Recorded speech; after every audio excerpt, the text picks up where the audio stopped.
All right, welcome back to Crestview Leads, where I, Tim Bolduc, get a chance to talk to different people in my circle, or people that I know, or people that have had influence on me in the area of leadership, about all sorts of different topics as it relates to leadership. And so for today's episode, I'm very excited.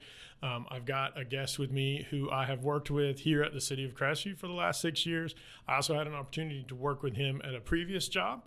And so I like to say that I've kind of got a chance to watch him grow up. That might embarrass him a little bit, but specifically professionally for sure. And so this is Nick Schwendt. Nick is the administrative, or the, what is it? Give me the title. Planning administrator. Planning administrator for the city of Crestview. Basically, all plan review for new development goes through him. And so welcome, Nick. Yeah, thanks for having me. I'm glad to be here. Yeah, it's exciting. I was walking by his office this morning and thought, you know what? I want to get Nick on here.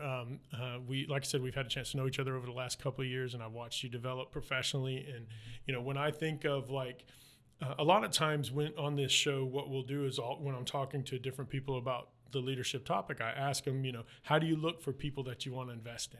And you're one of those people that I'm always thinking of. This is someone who has those characteristics. So that's why I got you here today. So thanks for coming. Yeah, thanks for telling me all that stuff. I'm not used to hering it every day. That's it. So, well, before we get started, tell our listeners a little bit about you. So, kind of where are you from? What do you do? That kind of stuff. Yeah, so I was born in Florida. I've lived in Florida my whole life. I used to live on the East Coast of Central Florida. Moved up here in 2011, 2012. So I've lived here for a little over 10 years. Graduated from Crestview High School. All right, go Bulldogs. 2015. Went to school over at UWF for IT networking, which has nothing to do with what I do now. And I'm married, have 2 awesome boys. One is 4 and one is 1. That's exciting. And so that keeps me very busy outside of here. So when I'm not doing this kind of stuff, I'm taking care of those guys. And when I'm not doing either of those things, I'm spending some time at the church, volunteering and doing that kind of stuff. Right. So Nick is also a musician, right? So you play a couple of different instruments, sing? Yeah, I play, don't try and book me, but I play guitar, bass, drums. I sing kind of well, and I'm trying to learn piano. Very, very cool. I love to be surrounded by artistic people. So I'm not incredibly artistic, but I truly believe that if we're going to fully develop our brain, that music is necessary to do that. Like I think, a lot of time when I was a kid, way back when school was in black and white, you can't really relate to this, but when I was a kid, you were required to take music classes as you were coming up. And so, looking back on that, you learn how to play the little plastic recorder and all that kind of nonsense. And I actually played in middle school. I played in the band and stuff, but I think that we don't necessarily require that anymore. And I think some people, I think our kids are missing out on an opportunity to develop a part of their brain that doesn't otherwise get developed. Yeah, that's one of the cool parts about it. I've been excited to expose my kids as much to it as I never was. I didn't take it up until I was a teenager. But I think for the same reason, I think it's going to be super beneficial for them to have that opportunity.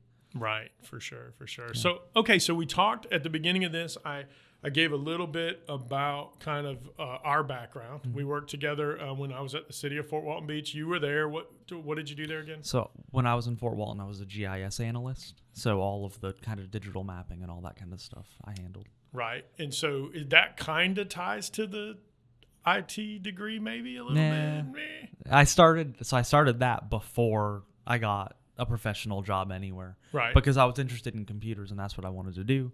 And so it definitely, I had to pay the bills. I wanted to get married and I had to pay the bills. So I decided that I was going to start applying for jobs that used kind of the expertise. I took some CAD classes in high school and that ended up being how I got that position down there. And then moved to a position here in Crestview. You were living in Crestview at the time. Right. So you took a job here at the city before I came. Yep. And so I got here, took a job doing code enforcement admin stuff, which was not where I wanted to land, but it was closer to home. Completely the opposite of music and computers. Yeah. About the most stringent, strict thing you could do. And then when Tim came up here, for the city manager job, I remember you walking in and being like, why are you not doing GIS? Right. So you put me back in that role, and I've kind of grown in my understanding of city stuff more and more since then, and do what I do now. Sure. So I mean, that and really that statement that you just made, right? I'm walking down the hallway. First of all, it was great to see a familiar face. It's like, somebody I know, somebody I already thought was good at what they did. And then I found out you weren't doing what you did. Yeah. And so I was like, what are you doing, man? You should be doing this. And so from that moment, really, we've been together a little bit on this journey of kind of getting you to through different positions over the last 6 years, but kind of getting you to a place where you have, really excelled here at the city, and you've gone from being code enforcement officer, which is great, important role that we have here. Really difficult, very difficult job, but it also didn't necessarily fit with Nick, the way that Nick's wired. And then we worked you into GIS, and from GIS you've gotten to planning, and then now you get to be a part of like how we shape the city, right? So you talked just a minute about that transition in your career. How did that go for you? Do you like the idea of moving around, or tell me about that? And moving around inside the job, like in terms of the varying functions of what I do. It makes the day go by quick, right? And it sharpens different facets of what I have to do, gets me familiar with a lot of different things.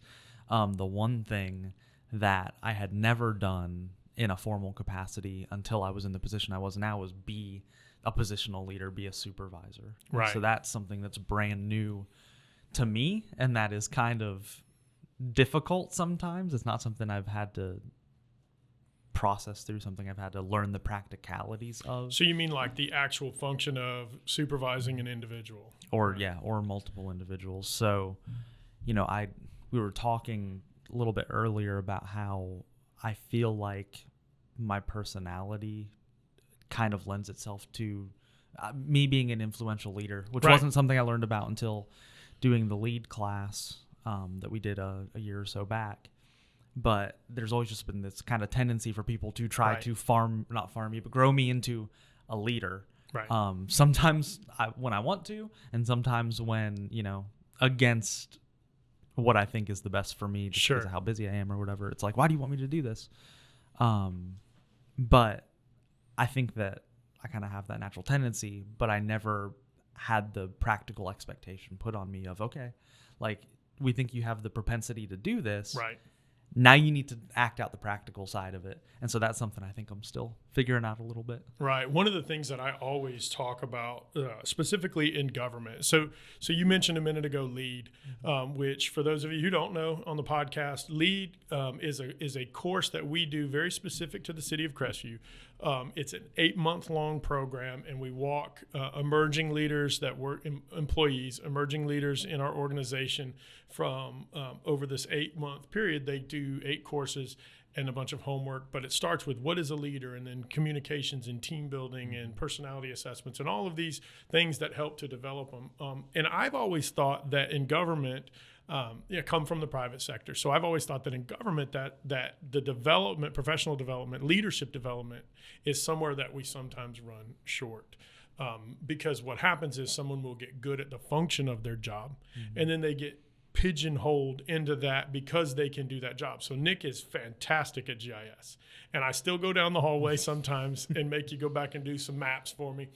But if I think if we had stuck you there and kept you there indefinitely, you would have lost interest. Is that a fair assessment? I think that's reasonable for sure. Yeah.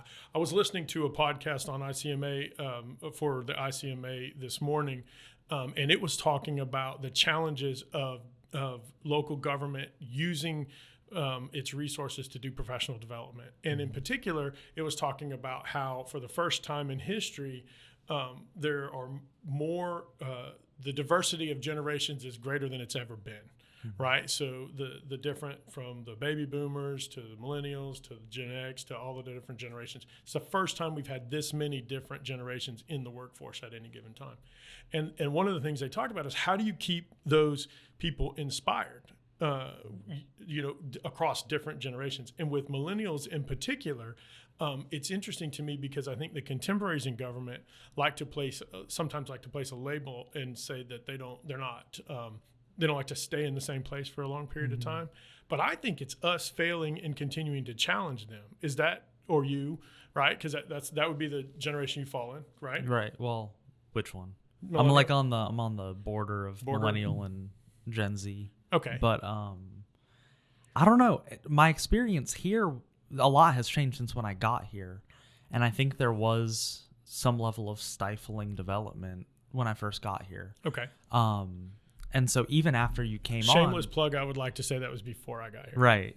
And so, once you did, there was even a period of time where I was still kind of looking for a way out, only because it was like I didn't feel like I was doing or learning as much as I could be. Now I think I'm getting it back in droves because I'm too busy I was telling you earlier, I'm too busy to really intentionally think about leadership. Sometimes we have so much going on right now, which is a blessing. I get to go home and have a fulfilling day of work and have helped people. And the day goes by quicker, but sometimes it'd be nice to slow down and be able to look at some of those things. But at the time, no one was saying, think about if you want to become a supervisor. Right.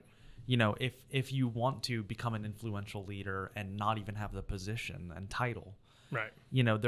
We weren't being, engaged in that way and empowered in that way. And so I think that kind of engagement and empowerment, even if I wasn't a supervisor right now, like a positional supervisor, I think it would have added value to what I was doing. Right. And so what you're honing in on is the difference between influential leadership and positional leadership. Right. And so John Maxwell talks about these two categories. We learn about it in our lead class. But influential leaders are people that others choose to follow, whether the job title dictates them as someone in authority.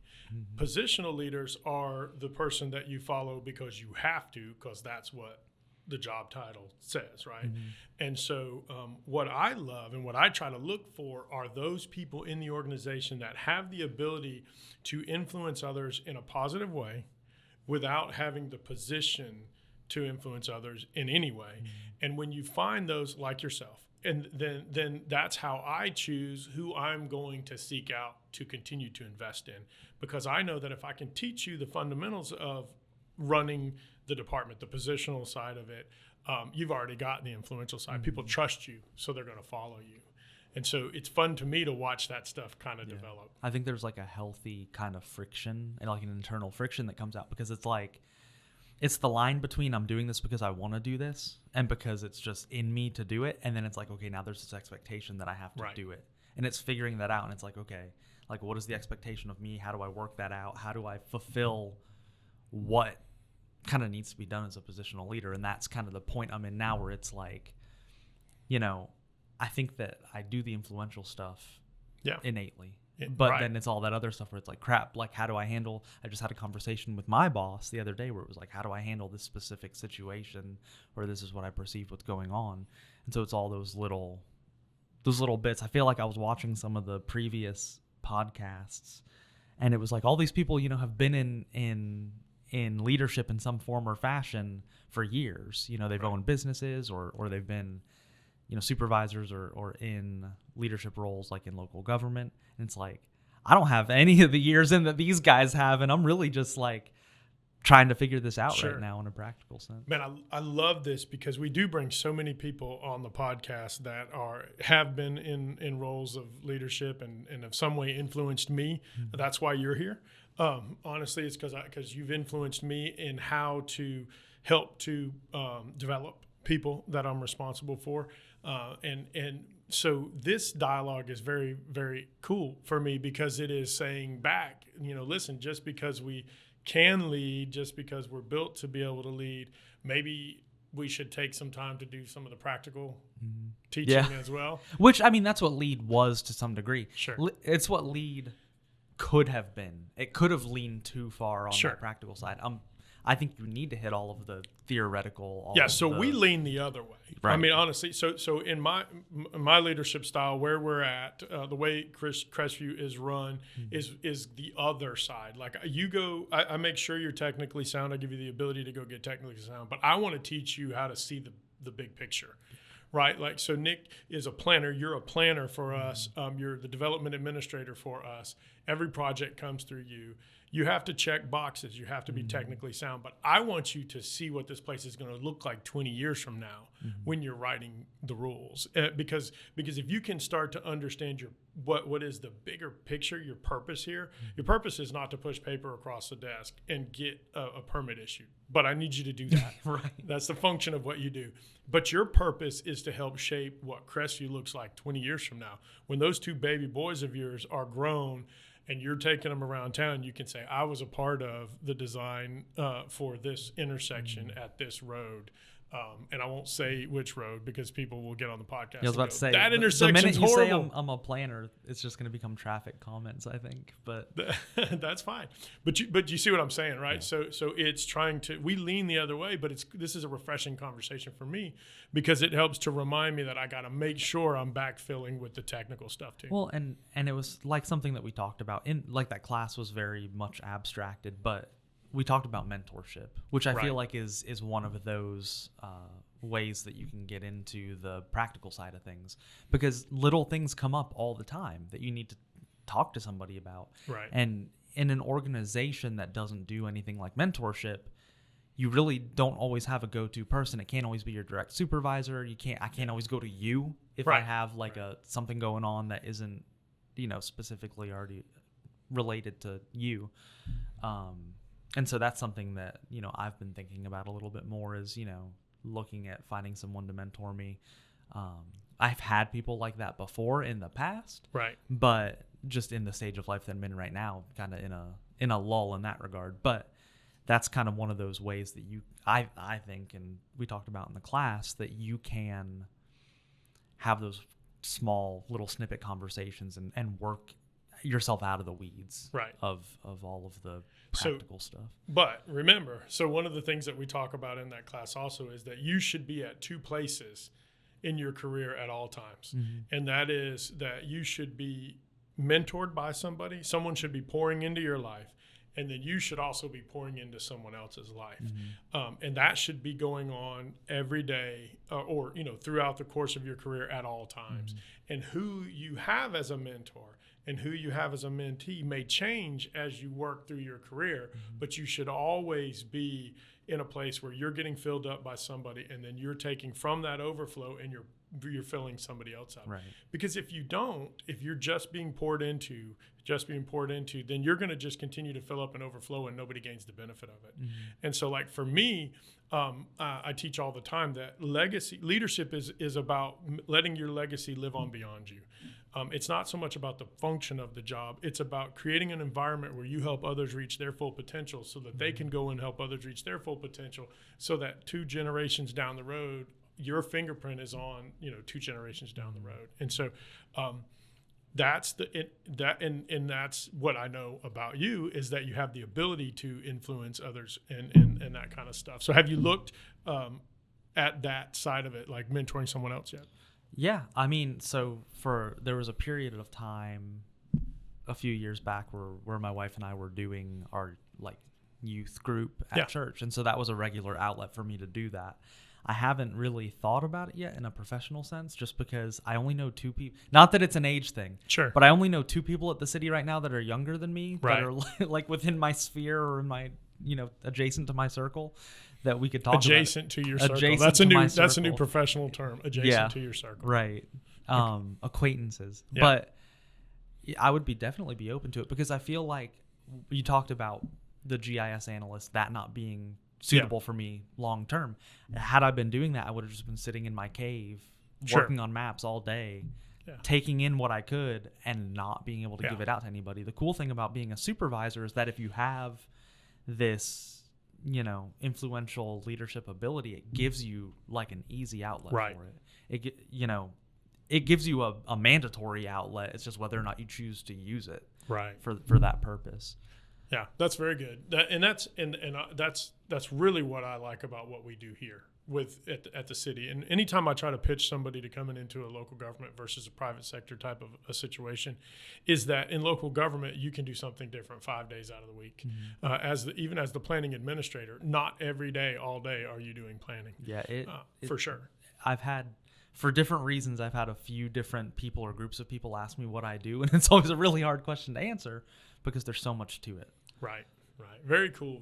So right now, so is there anything that you are studying, reading, anything that you're looking at that is in the way of professional development at all? Right now you're doing AICP stuff, getting ready. Yeah. So that's a lot of the stuff I'm reading into for that right now is very technical, right. like, case law and history of planning and planning principles. But I know that eventually it's going to get into like ethics and things like that, which I think will lend themselves a little bit more to how you treat people. Right. So it's the same thing, I can be an influential leader when someone comes in and is upset that they can't put their fence where they want to put it. Right. There's always an opportunity to do that. And I think that, the ethical side of that training, it's going to play into that. It's going to, mingle with it a little bit to some degree.